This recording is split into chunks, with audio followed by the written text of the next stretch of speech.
This story is filled with audacity and unmitigated gall. This is an Am I the A-hole thread from a woman, and like I continue to say, when women do these Am I the A-hole threads, they're simply looking for validation for normal human emotions. Am I the a-hole for not letting my children's father live with us? My ex-husband and I have three children, two daughters, 25 and 23, and a son who's 22 years old. We separated 4 years ago after he said he was tired of seeing my old face every day and wanted to find someone younger. His words to my face when asking for divorce. The divorce was a mess. He tried in every way to take everything I had. I even had to take on half of his debts. Long story short, I never talked to him again face to face, and we only talk through lawyers when it's something about our children. Months ago, from my children, I found out that he was diagnosed with cancer and it is in an advanced stage. I didn't say anything more about it because any topic related to him doesn't appeal to me, but I decided to support my children and stay by their side. Yesterday, my three children, all live with me, sat down with me telling me that their father could no longer work, chemo plus cancer, and wouldn't be able to stay in his current home. So he had nowhere to live, and they would like for him to live here in these last stages. I immediately said no, and I felt offended that I had even been asked that question, knowing how much he and I dislike each other. They started to argue, saying that our house was his last option because his relatives couldn't, and they didn't want to leave their father without a home, and that I should think about them. I asked who would take care of him when things got worse, because all three of them work outside the home, and I work from home, or who would cover all his financial and medical expenses. They didn't know how to answer, and they would decide between the three of them to help their father and not be so burdensome for me, and that the three of them were willing to let their father live in our house. I said that despite valuing their opinion on any other matter in the house, this matter is my decision alone, and it remains no. They called me heartless and don't think that they are just trying to give their father a place to live, not my ex husband. And I, edited my mistake, was being petty about all the things he did and not thinking about them. They're still pressuring me to change my mind, especially with their father only having 15 more days in his house. But I can't feel anything other than offended that they asked, knowing how much the divorce messes with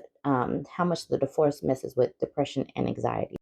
My ex got in touch on my personal number asking me to rethink and leave the past behind just these last moments. Funny that he asked me, but not his exes, much younger than me. Am I the a hole? If you want to know, the oldest is waiting for her own house to be ready, and the two youngest are still unable to live alone and I don't care about them still being at home. All right? All right, we got that. Is she the a-hole? Absolutely not. Absolutely not. Let's go back to the first paragraph. We separated 4 years ago after he said he was tired of seeing my old face every day and wanted to find someone younger. His words to my face when asking for divorce. These MFers are in their find out stage. They honestly are not pouring into their health, they're not pouring into their relationships, and their finances are suffering as well. They really get to this certain age and think that there is something better out there. And they are in their find out stages because now this person has to live with the consequences of his actions. And I am happy that this woman is standing her ground on this because why would she bring he would be a burden. He's going to be a financial burden. He's going to be an emotional burden. He's going to stress her out because the way they ended and the way he acted towards her was a complete mess. And he deserves what he has brought on himself. He doesn't have any friends or relatives to lean on because he must not have cultivated those relationships. So this woman is like, get someone else to do it. This is not my responsibility. Absolutely not the a-hole. So this person says, tell him he can ask his much younger and cuter exes. After all, you wouldn't want to bother him with your old face every day, not the a-hole. And do your kids know how he treated you? I understand not getting involved with my parents' grievances, but as a child in that situation, I would never consider even asking my mother to care for my father if I knew how he treated her. Um, and so she says, this would be my hill to die on. Then the OP, this is the only comment she left. She says, they don't know that he talked about looking for new faces. But right after the divorce, he dated a woman 20 years younger. So there's no way not to connect the dots. And they know how bad I was: depression, anxiety, low self esteem. After the divorce, I spent 30 days in bed doing almost nothing, and they had to force me to eat. So they know something. Ginger Snap says maybe it's time to sit them down and tell them the truth about it all. Low Pickle says agreed. They spelled out their views to you, spell out yours to them.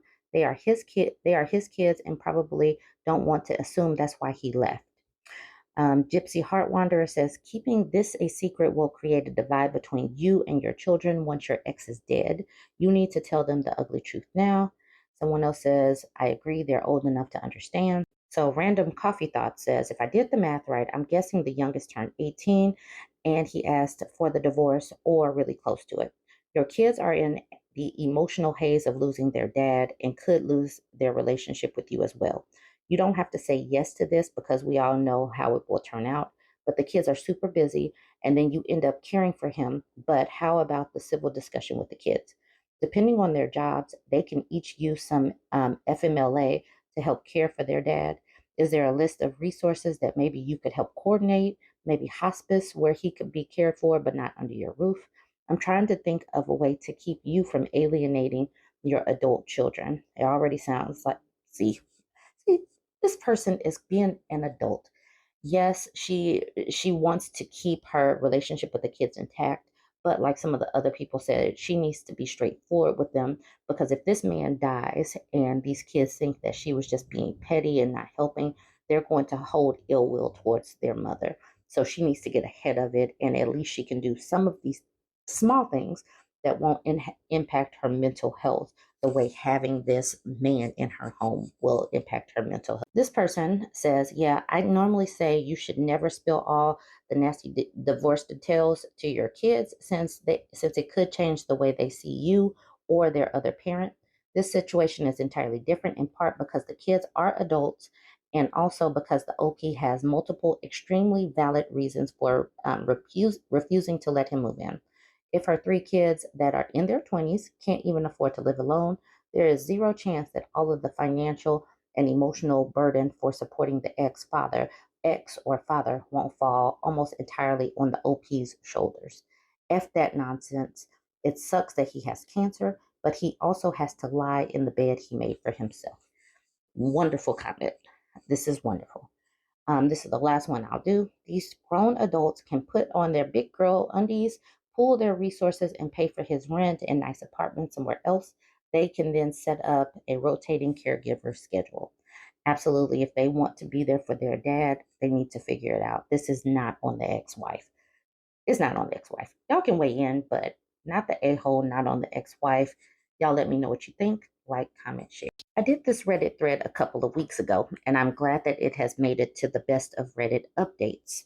I'm going to go over it again for those who haven't seen it and as a refresher. I'm not going to do the whole thing, but this woman says he just keeps saying my house. When he gets upset, it's my house. But since I'm yours, you get to live in it or something similar.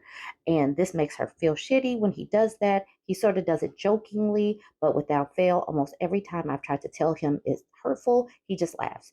Okay, so this woman, she says that he bought a house last year right before they got married. She's pregnant, she's heavily pregnant, and she's soon to be a stay at home mom. But she's feeling a little uneasy because he keeps talking about my house and it's making her uncomfortable. She says she really wasn't bringing in much money and she was trying to focus on her mental health. He has a really good paying job and always said he was happy to support me. I've even talked about getting a job in my field again if that would make him happy and then make him feel more assured. All right, she says, but now it just feels like because his money is what buys mostly everything that I'm some mooch, just living off of him. So he really doesn't want her to have money, but it just seems like he wants to be in control of everything.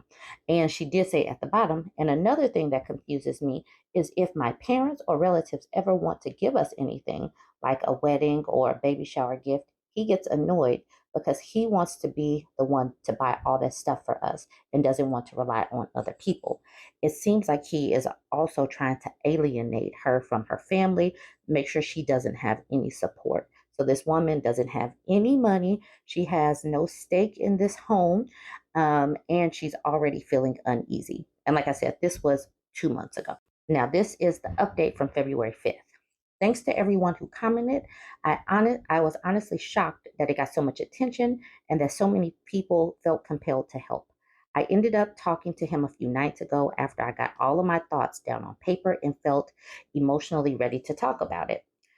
I said, when you point out that it is your house or that you paid for this and that, it makes me feel like I'm an unwanted guest in your house. I've told you how this makes me feel, but you still do it, which makes me feel like this isn't just a joke like you claim. I want to feel like an equal partner in our relationship, especially since we will be bringing our child into the world soon. When we were engaged, we were both so excited to go house hunting together and make it our home for us and our future kids. You told me you were more than happy to continue working so that I could stay home and take care of the house and the kids and the dogs, but lately it feels like you resent me for it. Now that I'm bringing our child into the world, I want to make sure there's no hostility or resentment between us. And I want to hear your side because currently I just feel hurt and I'm worried this will keep building if I don't address it now. If me going back to work and contributing to the mortgage is what you want, despite what you said to me a year ago, then let's talk about it.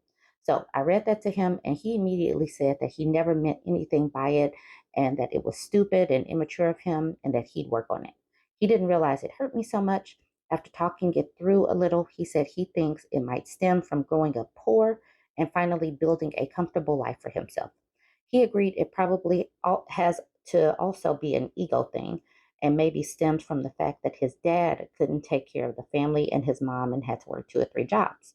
He said he wants me to feel like an equal partner and he wants me to feel at home in our house. I also asked him about putting my name on the deed, and he said he would. I do think he means what he says, but I also need him to prove it with his actions, words for me to truly feel comfortable. But we're moving in the right direction, and I'm glad that I was able to express that to him. Thanks again for all the advice. February 8th, update number 2. I'm shaking and crying as I write this. I now understand all the red flag comments on my last post. I didn't see it. I trusted him. I'm so effing stupid. Here's what happened. He went on a work trip this week and promised he would sort the house deed stuff when he comes back. His apology sounded genuine, and I believed him as much as I could without proof yet. Today, I just had a weird feeling in my body. His texts about work have been really updatey, like constantly telling me what he's doing or where he's going. I didn't think anything of it until earlier when he said he was taking a nap and wouldn't be on his phone for a few hours. This is weird because the man despises naps. They F up his sleep and he feels like afterward. So I checked his Google Play account. From our home PC, his Google account is always logged in. He probably doesn't know I know this, but I can see what apps he has or recently had installed on his phone. Why is this important? When we were dating, he had a severe sexting addiction. We broke up because of it. I had suspicions and caught him, but we ended up getting back together after he swore up and down it had stopped and even gave me permission to look at his phone whenever I wanted. I eventually stopped checking because I trusted him. A few years have passed, and we're obviously now married with a baby on the way, and I've trusted him. Our intimacy has basically died since I got pregnant, but I blame that more on myself than him because I just don't feel in the mood or sexy. He never tried anything, so I didn't have to reject him. It was just like he felt it too, I guess. I thought that was normal. So anyway, I looked at his account and saw that he had all the apps he used to use for sexting installed and recently used on his phone: Snapchat, Telegram, WhatsApp, Instagram, Tumblr. But the worst one, the one that broke my heart seeing, is that he has Tinder installed. Does that mean his work trips, he's actually effing people? He's had a lot of work trips the past 2 months since he won't be able to travel for a while when the baby arrives.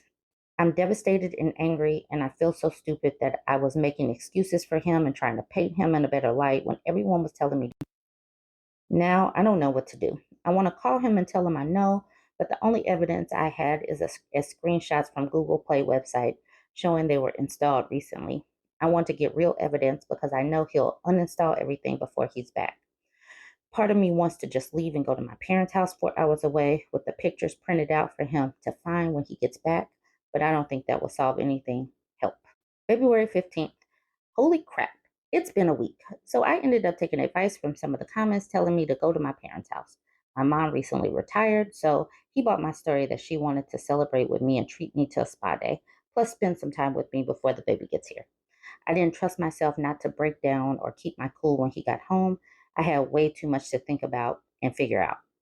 Part of me was still wanting to defend him, I guess, because I didn't tell my mom why I came to see them until yesterday when I ended up telling her everything. We're meeting with a lawyer tomorrow morning to discuss my options. I'm no longer worried about getting my name on the deed as I just want to be done with him. All I care about now is the safety of my child and trying to make the best decisions going forward. I want to be clear. I don't care about his money. I don't want to take as much as I can from him, like some people have been saying. F that. I can make decent money when I start working again, and I find myself incredibly lucky to have supportive parents who will let me stay with them until I get on my feet.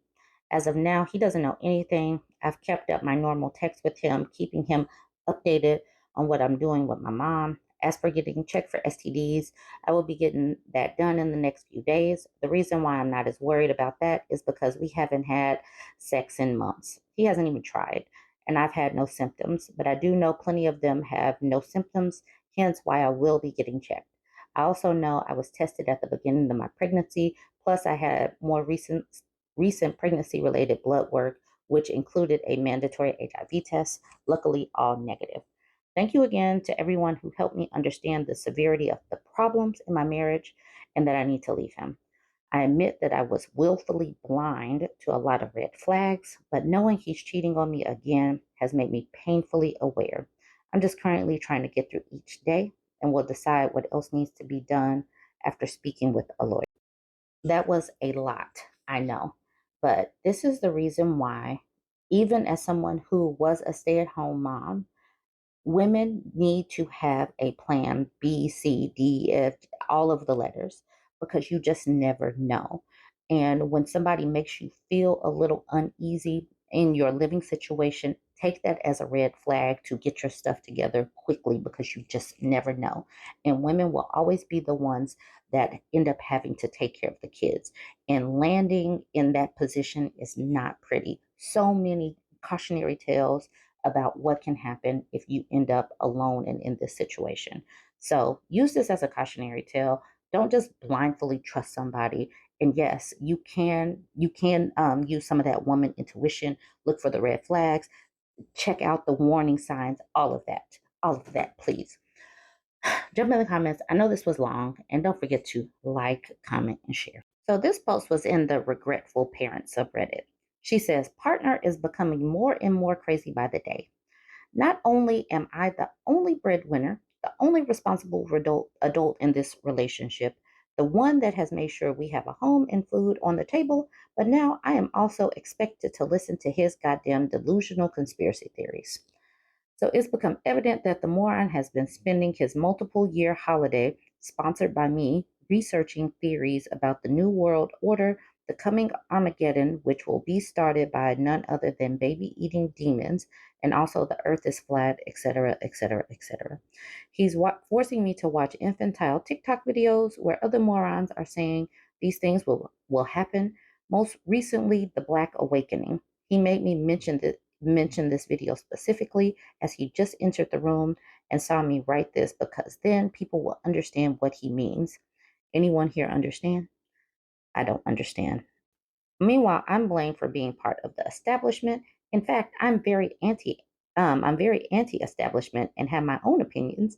I know that we are also heavily influenced by propaganda in the West, but I'm not delusional. It's just funny to me that all of a sudden I'm the personification of the conservative establishment. I'm a free spirited person who questions everything just because I don't believe in the baby eating demons walking a flat earth. Well, okay, I guess. I mean, I'm conservative, I guess. Anyway, I'm losing my mind. I want to cry. I hate myself for having signed up for this life. Or will I have to endure this person until the child is 18? Or will I have to be a single mother? If I throw him out, will he be homeless and no way be able to keep in contact with the poor child, pay child support or anything like that? Why are you supporting this man? You don't have to do any of that. You don't have to sign up for this for life. There is divorce. Why are you asking these questions? His only good side is that he takes care of the house and the child and the child. She's very detached from the child. But Jesus Christ, soon the child will understand what he's saying and start believing this too. I hate myself for meeting him. I hate myself for falling in love with him 6 years ago. I hate myself for having a child with him. I hate myself for not choosing one of the stable guys that liked me back then with good jobs and houses. I wonder if one, he was always like this, but I didn't notice. He did have a job back then and seemed functioning. Two, he was always like this, but hid it from me until the baby was born. Three, he has been brainwashed by TikTok and it's a new issue. I've known him for 6 years, but I only remember him going really batch crazy the past year or so. I'm sure good advice would be just to send him to a therapist, but I guess who will be paying for said therapist? I refuse to waste another coin on this person, not like he would go anyway. Oh, and he also has cancer, which magically went away when he stopped smoking. He was so used to sex for so much by an ex that he ended up in the hospital for dehydration. Can see in the future, can see the future in dreams, was poisoned by his stepmother. These are lies he's told over the years, which mostly I believed. Remember, it's maybe one really crazy lie mixed in with many truths and many believable lies, and maybe one crazy lie each year. So at the time, I effing believed it and just thought, wow, okay, I would be fine with being flatmates, well, him living for free, of course, because no one wants to hire an arrogant, pathological, lying moron. He already stays in the other room, but then he bombards me with his theories on a daily basis, which makes me want to bang my head in the wall. The only reason why I feel stuck is because I have no one here. How would I find the free time and energy to be a single mother with a demanding job? Whew. This sounds terrible. This sounds terrible. I outside of getting a divorce and hiring a nanny, I don't know what to say. But she really has detached herself from the child. So I don't know how she's going to handle this, especially since this is the regretful parent subreddit, and she regrets probably being a parent since that's the subreddit she's in. But Jesus, this is terrible. I'll just read a couple of. Okay, so this person says, I feel like I'm going to go against the grain here, but who cares if he's homeless and can't pay child support? He isn't now. He's just spending your money. I bet you come out ahead with him gone. Kick him out, get all the legality surrounding the child in place in court, and stick to that 100%. Your life will be infinitely better with crazy pants gone. It absolutely sounds like he had these underlying traits that were overlooked, but then he fell down the QAnon rabbit hole. There isn't coming back from that without a lot of self-reflection and work, which doesn't sound like he'll do. The woman says was thinking the same. Honestly, it's better that way because he won't be influencing the kid. All right, all of this. He also sounds kind of dangerous. You have to do what's best for you and your child, not the kid. Okay, so I'm going to leave it there. You guys can weigh in on what you think that she needs to do. This definitely sounds wackadoo, but that's just my opinion. Y'all, let me know what you think. Like, comment, share.